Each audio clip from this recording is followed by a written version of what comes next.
Y aquí abajo es donde realmente pasan las cosas. O sea, esto es lo que la mayoría no logra ver y es donde pues muchos solemos fallar. Antes de preparar estos camellones de tierra donde he sembrado yuca, pues digámoslo así, tenía un montón de maleza. Esta no la quito porque esta es mora, es una hierba que crece acá y esta pues nos la podemos comer. Pero a lo que yo voy, aquí había mucha maleza, aquí había demasiada maleza y aquí es donde podemos tomar malas decisiones.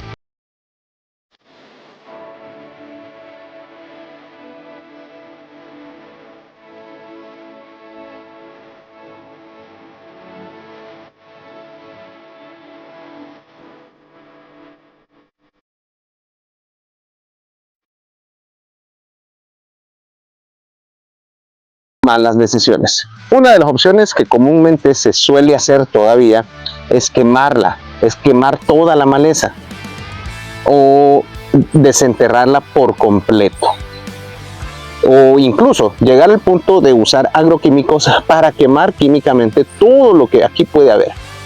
Y acá es donde hay muchos problemas y no se dan cuenta de la función que puede, porque puede cumplir una función, esa maleza que tú tienes en tu terreno. Acá lo que yo he hecho es preparar, esta es una parte, una porción de la parcelita, de esta otra parcela. He preparado, pues, digámoslo así, la tercera parte. Bueno, esta es una porción de la tercera parte, pero desde acá hasta allá es una tercera parte de lo que comprende toda esta pequeña parcela. En este costado he sembrado yuca y en el otro costado, o sea, atrás de esto, va a ser destinado para la siembra de maíz dulce. Pero eso lo dejamos para otro video, ¿no? Porque ahorita estamos centrados en la yuca. Bien, ¿qué es lo que yo he hecho? Ojo, que eso es lo que yo he hecho. He cortado la maleza a ras de suelo prácticamente y he incorporado esa parte, no toda la maleza, he incorporado parte de esa maleza en los camellones. ¿Por qué? Porque esto me va a ayudar a mejorar la estructura de esos camellones, de la tierra de esos camellones.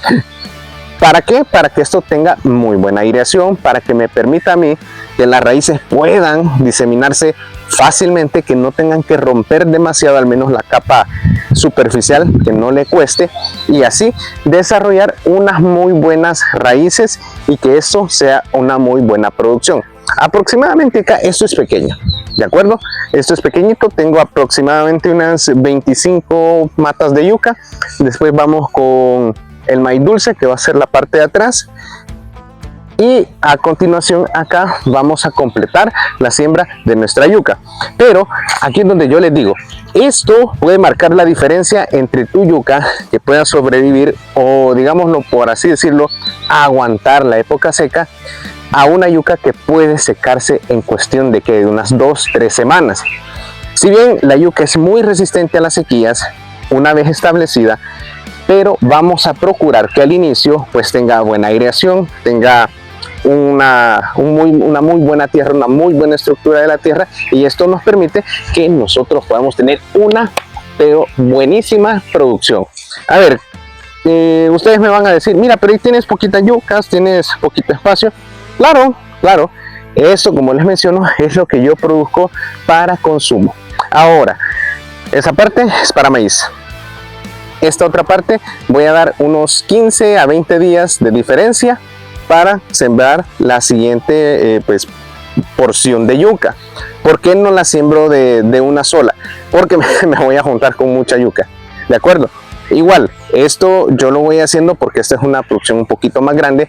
Para consumo un poco más de la casa, pues voy sembrando una estaca por mes prácticamente, para tener comida o para tener producto, para tener consumo durante todo el año, y así sucesivamente. Pero cuando llega la época seca, ¿qué es lo que voy a hacer? Acá pues puedo cultivar todo de yuca y me va a dar una muy buena producción. ¿Pero saben por qué? Ahorita les cuento.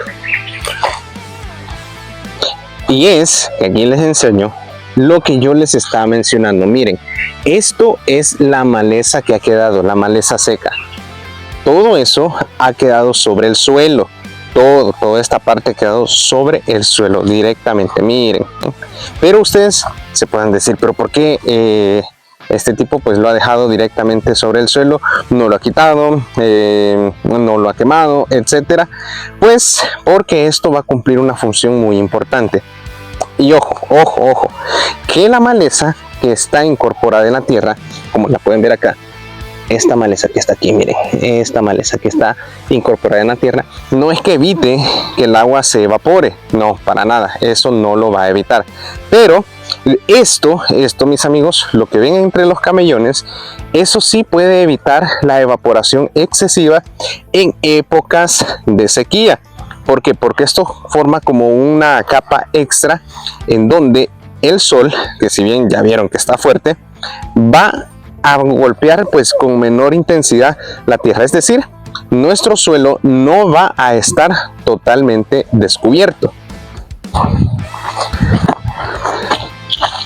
Y aparte de todo eso, lo que va a provocar o lo que va a hacer el hecho que nosotros tengamos las raíces descomponiéndose o secándose de la maleza, es que le van a servir como nutrientes o como alimento a la microbiología del suelo.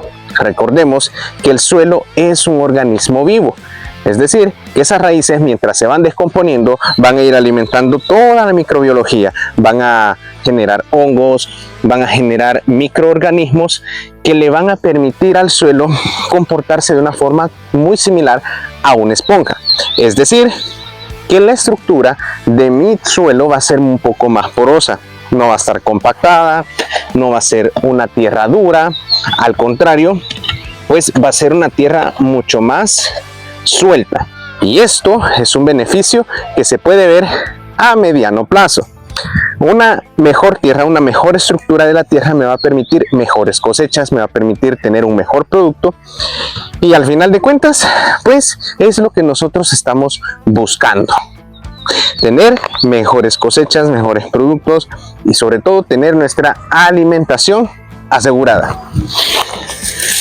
Ahora miren todo lo que tengo aquí, todo esto es más maleza seca, todo este montón que está acá es maleza seca.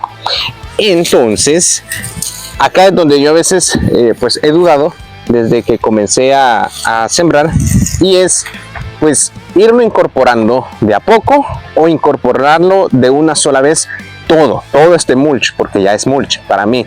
Y es que puedes ir agregando de a pocos dependiendo de cómo esté pues el suelo. En estos días ha llovido poco, a pesar de que estamos en época lluviosa, hay ciertos momentos en los cuales puede disminuir un poco la lluvia y aumentar la irradiación del sol, y el suelo puede perder humedad pues por dos formas, y la primera es el sol pegando directamente al suelo, lo cual va a aumentar su tasa de evaporación. Y segundo, miren, el viento. El viento es otro factor importante que tenemos que considerar al momento de realizar la siembra, porque también el viento va a permitir o acelerar la evaporación del agua de nuestro suelo. Entonces, pues yo tranquilamente voy a ir agregando de a poquito pues este mulch. Voy a ir viendo, pues también tengo que controlar la cantidad de humedad que está en el suelo, porque tampoco queremos que haya un exceso de humedad cerca del tallo de nuestras yucas, porque nos puede generar, ahí sí, pudrición. ¿Por qué? Por exceso de humedad. Como les mencionaba, la yuca es muy resistente a, digámoslo, a las sequías o a la deficiencia de agua. Pero también si nosotros agregamos mucha o tenemos mucha humedad, vamos a tener el problema de generar un exceso de hongos, y eso pues nos va a terminar dañando nuestros tallos. Acá es donde quiero detenerme un poco. Les quiero hacer una pregunta, y esta va para ustedes. ¿Ustedes cómo lo hacen? ¿Van agregando las capas de a poco como lo estoy haciendo yo, o agregan una sola capa gruesa de mulch pues para evitar de una sola vez el estrés o el trabajo excesivo de irlo agregando de a poco? Quiero saber cómo lo hacen ustedes. Déjenme en los comentarios si lo van agregando de a poco o si lo agregan de una sola vez, porque dependiendo de eso pues vamos a saber cómo se comportan los diferentes climas. Así que escríbanlo, déjenlo en los comentarios, y yo sigo colocando pues esta capa de mulch. No es necesario que lo compactemos, no, tú solo ve separándolo y colócalo en la tierra. Esto te va a ayudar muchísimo para que el sol no afecte tanto la salud de tus plantitas.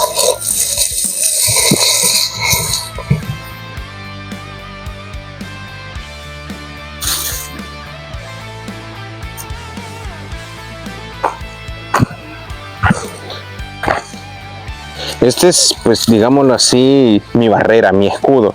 Y es que a veces pues las condiciones climáticas no acompañan o no favorecen del todo a los cultivos. Hoy con todo lo del cambio climático tenemos que irnos adaptando pues poco a poco a cómo las zonas climáticas pues van cambiando. Todo se ha vuelto demasiado loco y ustedes no me dejarán mentir con eso.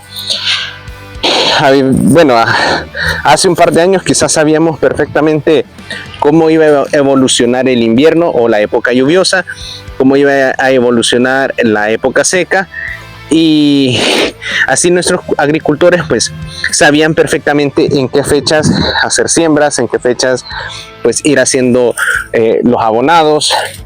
Todo esto ha ido cambiando paulatinamente debido a lo que les mencionaba, y es la incidencia o el impacto que estamos teniendo por el cambio climático. El clima está demasiado loco y hay que irnos adaptando y sobre todo adaptar nuevas costumbres quizás a lo que ya teníamos previamente. No quiere decir que lo que hacíamos estaba del todo mal, pero se puede ir mejorando y sobre todo ir siendo resilientes con las condiciones que vamos teniendo pues poco a poco. Acá yo voy agregando hojas, voy agregando restos de poda, todo lo que he quitado del monte, por así decirlo. Todo eso pues yo lo voy colocando en estos espacios, no directamente sobre las yucas, porque las yucas pues no tienen que estar digámoslo así, soterradas bajo nuestras capas de maleza. Y hay otro punto importante para cubrir esto, y es que asegúrate del tipo de maleza que tienes, porque si son gramíneas, las gramíneas como en el caso de algunos zacates silvestres, son extremadamente resistentes e invasivos. ¿A qué me refiero? A que si tú vienes y colocas como mulch partes de esas raíces, si no las has cortado bien, lo que vas a provocar es que se vuelvan pues a pegar, que vuelvan a tener humedad, que vuelvan a tener condiciones, y estas van a volver a reverdecer, y vas a tener no solo un jardín de yucas, sino que también vas a tener un jardín de zacate en medio de tus yucas, y ahí sí se vuelve un poco más complicado el estar deshiervando. Incluso si tú lo haces bien, el mulch va a evitar que esos zacates o esa maleza pues siga generándose de forma al menos tan agresiva como lo hace si no estuviera el mulch. Y si se dan cuenta, pues yo acá tengo estos que ya están secos, literal. Esto lo voy agregando acá también. Esto me ayuda a que no se, cuando llueve no se las lleve el agua. Y sobre todo tienes que ver que ya haya secado un poco, que ya haya perdido humedad, que ya se haya deshidratado, porque eso le va a representar, si es una planta pues bastante adaptable, que vuelva a reverdecer. Así que tú lo vas colocando de a poquito, y cuando ya consideres que tienes una cantidad suficiente, pues lo dejas ahí paras. Les voy a mostrar digámoslo, la diferencia entre cómo estaba y cómo está. Incluso acá tengo unos ciprés, lo que voy haciendo, corto las ramitas de los ciprés y las voy colocando. No es a colocar en exceso, es ir de a poco, dependiendo de la cantidad de humedad que tengas. Ahorita les muestro. Como ven, acá todavía estoy ahí avanzando. Como ven, es así, irlo agregando de a poco dependiendo de cómo esté la humedad de tu terreno. Y esto es lo que les menciono, no es de llenarlos, es solo ir colocando unas pequeñas capas sobre la tierra que ha quedado descubierta. Esta es la tierra que ha estado descubierta, miren, así va. Y el resto de malezas pues sí las podemos ir controlando mecánicamente con una podadora, rapidito tú vas deshierbando. Se hace más fácil cuando ya está así de corto. Y algo así es como está el resto de la maleza de esta pequeña parcela. Algo así está. Así que sí hay una gran diferencia entre cómo estaba y cómo lo tenemos ahorita. Y para que sigamos la secuencia, eso es de donde estoy agarrando mi mulch. Para que sigamos la secuencia, toda esta parte, todo acá es donde vamos a sembrar nuestro maíz dulce. Así que vayan siguiendo la secuencia. Esta va a ser otra serie de cómo vamos a ir sembrando el maíz, de cómo vamos a ir preparando poco a poco el terreno. Va a ser un video pues un poquito largo, yo sé. Acá yo solo estoy mostrando ya el resultado, pero acá sí vamos a prepararlo desde el inicio. Desde que preparamos la tierra, cómo incorporamos el mulch poco a poco y después cómo vamos a tener esta gran bendición. Así que los dejo para que sigan viendo más contenido y pues yo sigo trabajando. Esto ha sido Huerto Tips y nos vemos en los siguientes videos.